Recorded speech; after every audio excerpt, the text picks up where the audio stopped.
यानी सर्कल्स के इस वीडियो में आपका स्वागत है। पिछली वीडियो में हमने जीवाएं और उनकी केंद्र से दूरियां यानी chords and their distances from the centre पर चर्चा की। आज हम उसी से संबंधित कुछ प्रश्न हल करेंगे। चलिए शुरुआत हम अपने पहले प्रश्न से करते हैं। दी गई आकृति में इस वृत्त का केंद्र O है और त्रिज्या 8 सेंटीमीटर है और जीवा XY और PQ की लंबाई 12 सेंटीमीटर दी गई है, तो OS और OT की लंबाई ज्ञात कीजिए। दोस्तों, हमें दिया गया है कि वृत्त की त्रिज्या 8 सेंटीमीटर है, यानी यदि हम OY और OQ को इस प्रकार मिला दें तो आप देख सकते हैं कि यह वृत्त की त्रिज्याएं हैं, यानी OY और OQ बराबर 8 सेंटीमीटर होगा। XY की लंबाई 12 सेंटीमीटर है, यह हमें दिया गया है। आकृति के अनुसार हम कह सकते हैं कि XY XS और SY से मिलकर बना है और OS XY पर लंब है। हम जानते हैं कि केंद्र से जीवा पर खींचा गया लंब जीवा को समद्विभाजित करता है, यानी XS और SY बराबर होंगे, यानी SY 1/2 XY के बराबर होगा, जिससे हमें SY 6 सेंटीमीटर प्राप्त होगा। दोस्तों, आकृति को ध्यान से देखिए। यदि हम त्रिभुज OSY को देखें तो यह एक समकोण त्रिभुज है और हमें भुजा SY और कर्ण OY की लंबाई ज्ञात है। यहाँ हम पाइथागोरस प्रमेय का उपयोग कर आसानी से OS की लंबाई ज्ञात कर सकते हैं।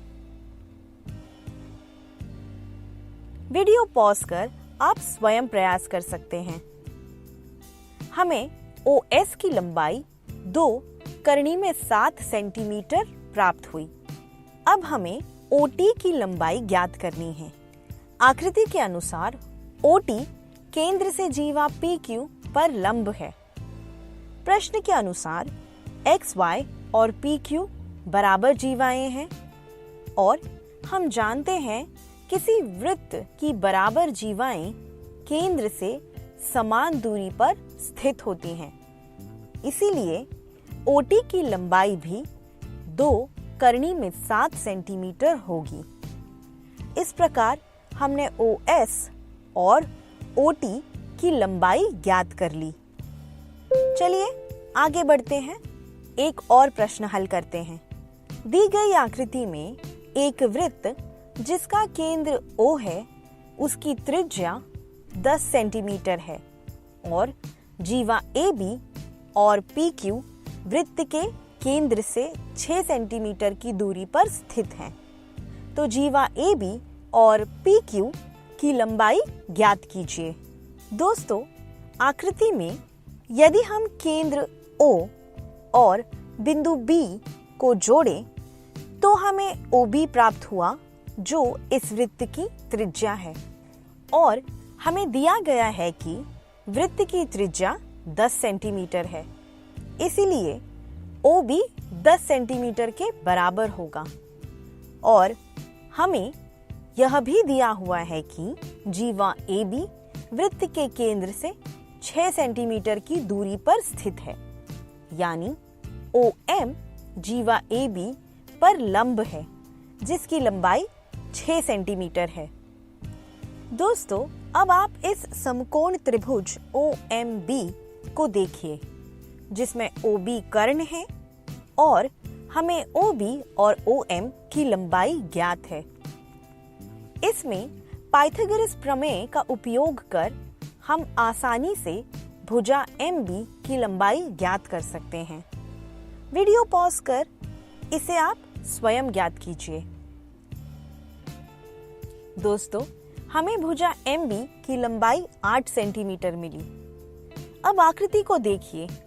रेखाखंड OM जीवा AB पर लंब है और हम जानते हैं कि एक वृत्त के केंद्र से जीवा पर डाला गया लंब जीवा को समद्विभाजित करता है।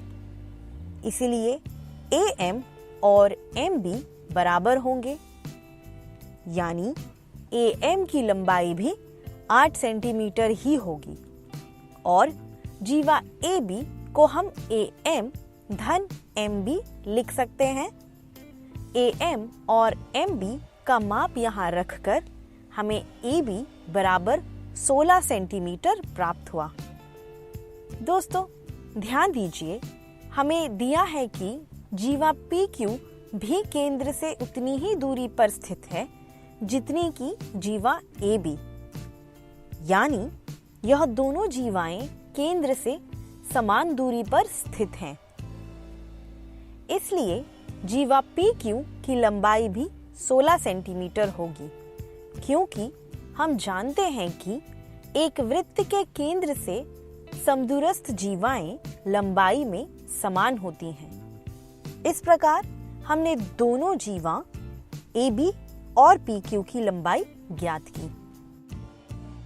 दोस्तों, यदि हम इसी आकृति में एक जीवा CD जिसकी लंबाई 14 सेंटीमीटर हो और एक जीवा EF जिसकी लंबाई 18 सेंटीमीटर है, इस प्रकार बनाएं, तो बताइए कि कौन सी जीवा केंद्र के सबसे निकट होगी और कौन सी जीवा सबसे दूर। हम जानते हैं कि जैसे जैसे हम जीवा को वृत्त के केंद्र के पास ले जाते हैं, जीवा की लंबाई बढ़ती जाती है, लेकिन केंद्र से उनकी दूरी कम होती जाती है। आप आकृति को केवल देखकर ही बता सकते हैं कि जीवा EF जो सबसे लंबी जीवा है, केंद्र के सबसे निकट होगी और जीवा CD जो सबसे छोटी है, केंद्र से सबसे दूर स्थित होगी। दोस्तों, इस सत्र में बस इतना ही।